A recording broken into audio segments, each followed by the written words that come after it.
with DPP 10.1. As we have already mentioned, there are some very good questions asked in JEE regarding related to this topic. So let's start discussing with this one, right? This is question number 7 and it's part 1. It is given that A1, A2, A3 dot up to AN are in AP. It is given that they are in AP, right? And we have to find out and we have to show that 1 upon A1 A2 plus 1 upon A2 A3 plus 1 upon A3 A4, and that goes up to 1 upon AN minus 1 AN. We have to show that this is equals to n minus 1 upon A1 into AN, right? So just a hint, in order to solve this question, what we can do, we can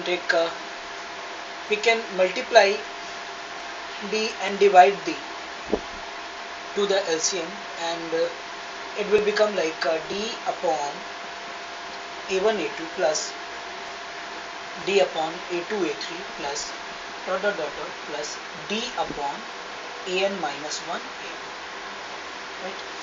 As we know that as it is given in this question that this sequence is in AP, so we have assumed that the common difference is equal to D, and that's what we have taken the use of. We have multiplied with D to this LHS and divided by D. Now what we can do, this D can be written as A2 minus A1 upon A1 A2, right? In this case, this D, we will write it like A3 minus A2 upon A2 A3 and so on.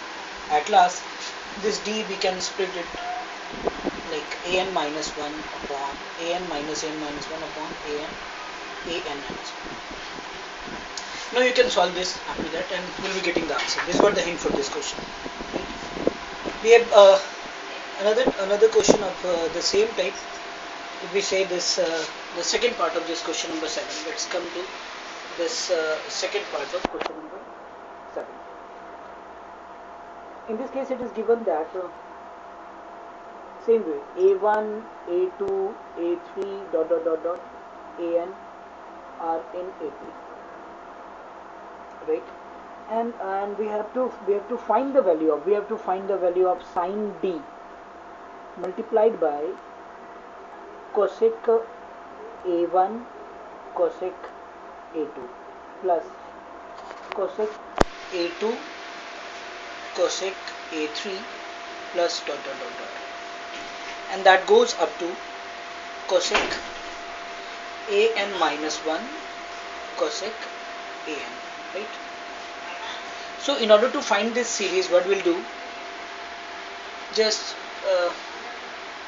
we'll multiply with this sin D to each and every terms, and sin D in this case can be written as sin A2 minus A1, okay, and then divided by sin A1 gets multiplied with sin A2. In the second term, when this sin D gets multiplied to that, it becomes, or it can be written as sin A3 minus A2 divided by sin A2 sin A3 and so on.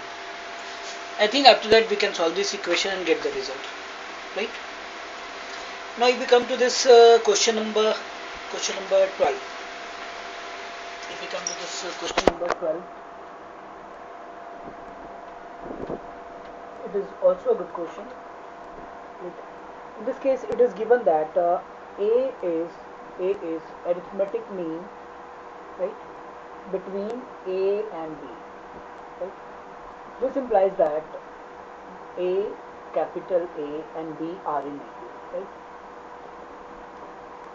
So if this A is the arithmetic mean, or we have introduced one arithmetic mean between these two given number A and B, so which means that A and B are in AP, which implies that A minus A will become B minus A, which implies twice of A equal to A plus B. So as a result, what we have, this capital A will be A plus B by 2. Now what we have to find out, what we have to show that A plus 2A upon A minus B plus A plus 2B upon A minus A equal to 4. This is what we have to show them. So just take the use of this statement, a equal to a plus b by 2, and we can get the result. Right? This was the hint for this question. I think it's enough for today.